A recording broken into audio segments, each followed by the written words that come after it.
olha, hoje nós vamos ter um bate-papo bem interessante com a Fernanda. Agora, deixa eu só confirmar com a Fernanda se a pronúncia do nome, Fernanda, é Fernanda Macitelli Denis.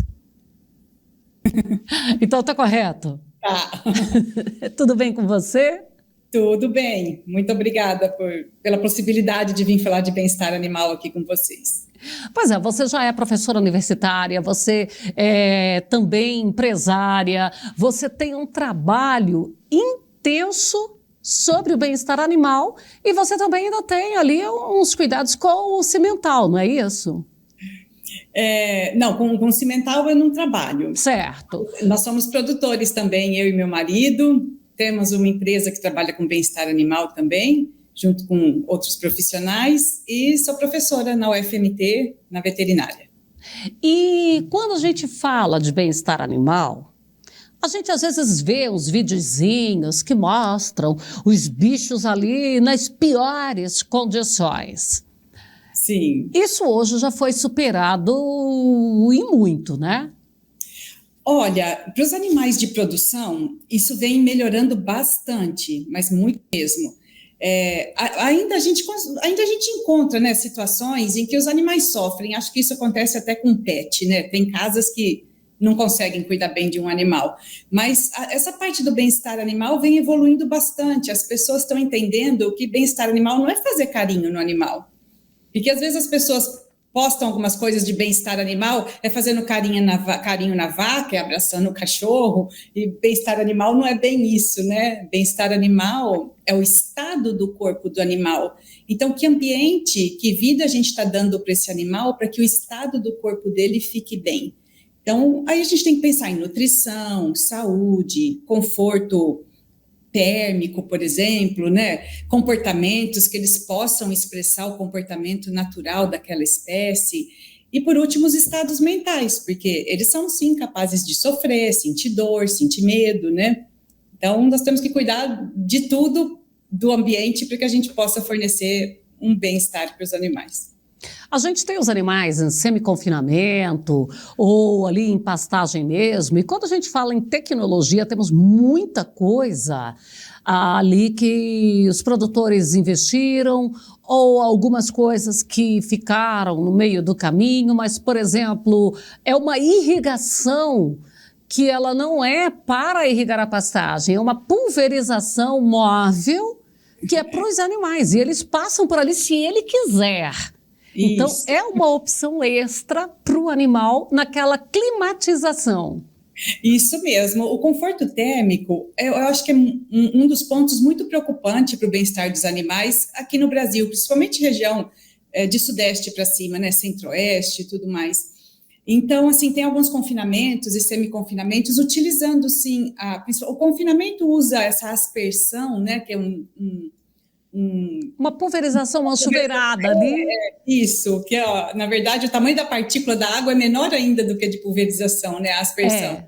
Então eles acabam usando a aspersão no confinamento, lógico, para controlar a poeira, que dá muito problema respiratório para os animais, então isso já melhora o bem-estar deles. Pois é, olha só, já está controlando a poeira e para ele não ter problema respiratório.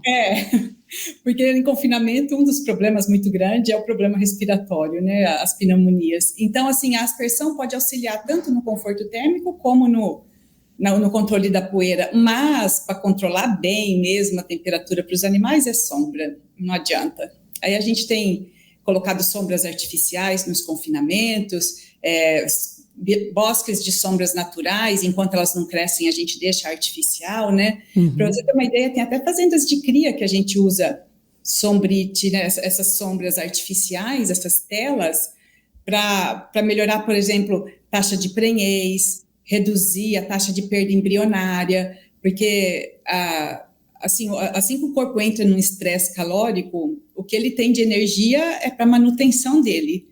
E ele produz alguns hormônios que são contrários aos hormônios do ganho de peso e os hormônios da reprodução. Então, sempre que a gente estressa um animal, a gente acaba perdendo hormônios muito importantes para o animal. Nessa sombra artificial também ali o produtor, ele faz um investimento ainda, o pecuarista, em fazer essa sombra móvel, né? Para não ter um pisoteamento, para não ter depois aquele mal-estar pelo ambiente de pisoteio. E você sabe que tem umas muito interessantes. Tem fazenda que a gente já fez, por exemplo, como se fosse um pergolado bem grande e colocamos um maracujá, por exemplo. E é bem interessante, na época da seca, o pessoal deixa um tambor de 200 litros pingando água nos pezinhos de maracujá e fica uma sombra linda o ano todo. Falei, ó, mais uma aí, essa aí eu ainda não vi, bacana essa aí. Posso mandar foto para vocês, e é fazenda grande, viu? Fazenda de mais de 50 mil animais fazendo isso nos pastos onde são de integração, sabe? Escolhe uma área do pasto que é de integração com lavoura e faz esse tipo de sombra natural ou artificial, né? Fernanda, a gente tem, o Sucesso no Campo trabalha mostrando aquilo que o produtor faz, e eu acho que nós ainda temos que falar e mostrar sobre o relacionamento do pecuarista com o animal, porque o pecuarista quer leite, o pecuarista quer carne, ele quer um bezerro numa desmama adequada, enfim, e ele só vai ter esse resultado valendo a pena se esse animal estiver bem tratado, né? E esse bem tratado em todos os aspectos, como sanidade, como, enfim. A interação humano-animal é importante. Se a gente tem animais que têm medo dos humanos, a gente vai ter um manejo cada vez mais difícil. E cada vez que a gente faz um manejo mais difícil, gritando, usando choque, esse animal vai criando uma memória cada vez mais negativa. Os bovinos têm uma memória incrível. Então, essa relação humano-animal é muito importante, porque muitas fazendas que a gente chega, a pessoa fala assim, o gado aqui é reativo. Mas tem um dado muito interessante que eu vou deixar para vocês. O temperamento do animal, ele é 20%, 30% genético só. Ele é baixo na genética. Ele é resposta do ambiente. Ele é resposta do que está sendo feito com esse animal. Então, assim, se a gente quer ter bois ou vacas mansas, a gente tem que começar com um bom tratamento com o bezerro. Então, desde que a gente vai fazer a cura do umbigo, o primeiro manejo, a gente tem que deixar o máximo possível de impressões positivas, não negativas, né, para que a gente possa ir fazendo essa construção de uma relação. E para isso nós temos várias técnicas, como da escolinha, enfim, como massagem de bezerros. E aí tem várias técnicas comprovadas cientificamente, não é bobeira, não. Pois é.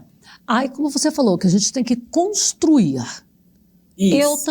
Eu tenho que construir com o meu colaborador lá na fazenda, né? Porque ele precisa ter essa consciência, não pode mais ser aquele peão de antigamente que era tudo no murro, na porrada, na pancada.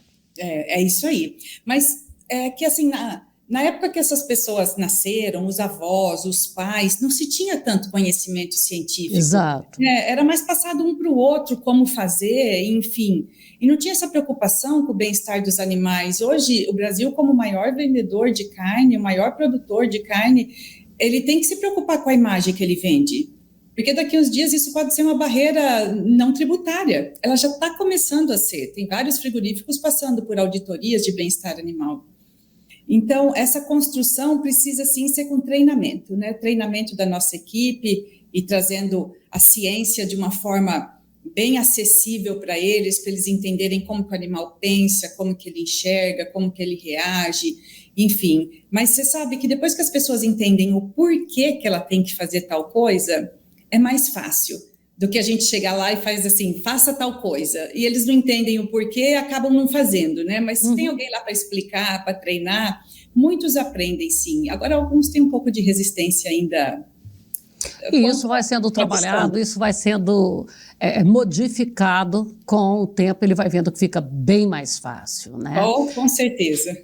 Eu tenho até um dado disso, meus filhos que sempre nasceram em fazenda de leite, e certa vez o patrão levou para que eles participassem de um curso, e eles ficaram indignados, o que aqueles meninos iam ensinar para eles que viveram a vida toda.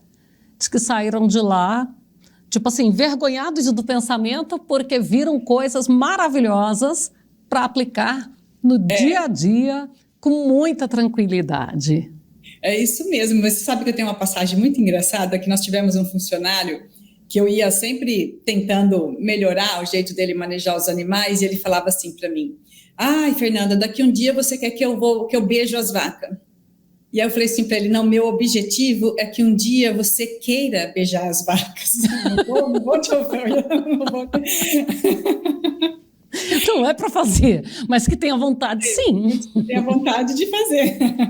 A gente está falando mais aqui na área de corte, mas e na área leiteira? Certamente essa é mais delicada ainda, porque eu tenho que estar com uma vaca ali no ambiente que ela esteja disponível para, vamos falar na linguagem antiga, para descer todo o leite. Com certeza. Como eu falei para vocês, qualquer tipo de estresse, não é só estresse térmico, não, é gritar com o animal, né? Qualquer tipo de estresse que é causado no animal, a dor, o medo, ele produz uma alta quantidade de cortisol. E esse cortisol inibe a prolactina e a ocitocina, que são os hormônios, né, que produzem o leite e desce o leite. Então, assim, se esse animal estiver sob estresse, pode ser na sala ali de ordenha, com medo do ordenhador, ou algum barulho diferente, ou visitas lá dentro. Se ela tiver com uma mastite, que vai sentir dor ali, ela já é o suficiente para ela não desempenhar ali, mesmo que os outros tetos estejam bem. É isso aí. E você sabe, muito interessante, que tem técnicas que a gente treina as novilhas, antes mesmo delas serem mães, a entrar na sala de ordenha, a ouvir o barulho. Então, esses treinamentos ajudam muito no momento da primeira lactação, né? Que ela vai lá pela primeira vez tirar leite. Então, tem técnicas para isso. E uma outra coisa que é bem interessante é que em fazendas maiores de produção de leite, hoje já não se deixa o bezerro mais com a vaca. Uhum. Então, a gente tem um filhote que precisa de uma relação. Então, hoje, os cuidados com o bezerro leiteiro é muito intenso, né? Para que a gente forneça para ele, pelo menos, o mínimo possível para que ele tenha um bom desenvolvimento.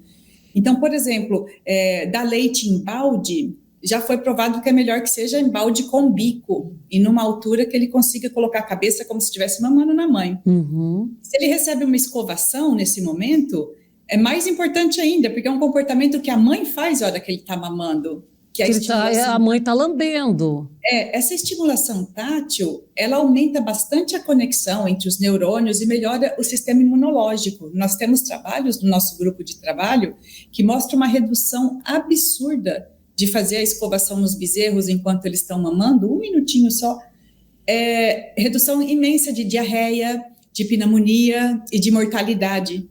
Então, assim, existem técnicas, né, que a gente tem que disseminar para os produtores que não são difíceis de fazer, não custam, a gente fala que custa mudar de atitude, né, não custa dinheiro. Ele não precisa fazer investimento, contratar mais profissionais. Não. Então, aquele que está ali no bezerreiro, chegou o momento do animal mamar, ele vai passando, como você falou, é 1 minuto mesmo, 1 minuto basta. 30 segundos, 1 minuto, nós temos que...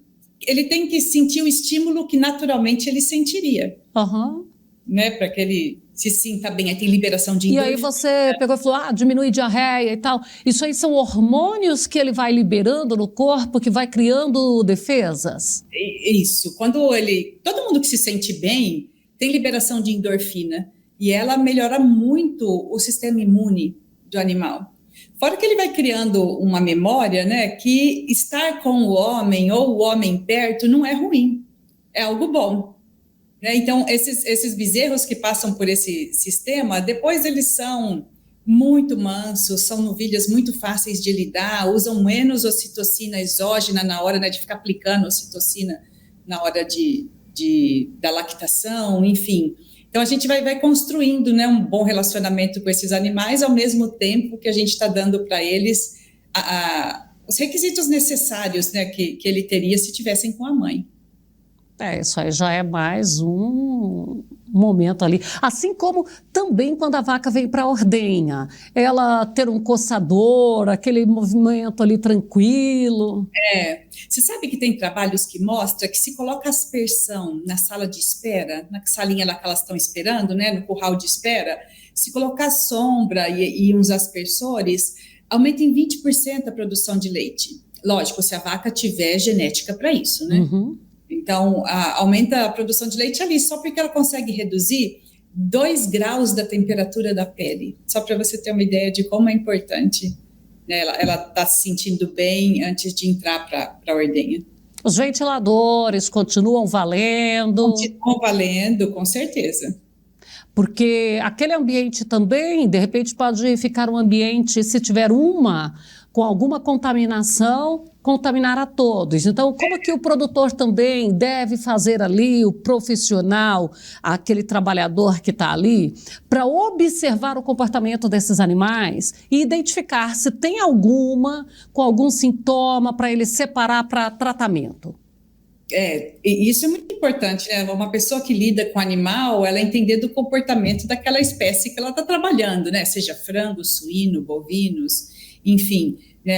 Quem trabalha muito tempo, eu estou com quase 30 anos trabalhando com vaca, a gente sabe que alguns comportamentos mostram, né? O jeito que ela abaixa a cabeça, o jeito que ela coloca a orelha, o jeito que ela mexe o rabo, se ela está mancando, enfim, a gente consegue perceber que aquele animal não está bem. Né? E aí, com certeza, os cuidados têm que ser rápidos, né? Porque a evolução de uma doença, ainda mais se for bacteriana, ela é crescente e muito rápida.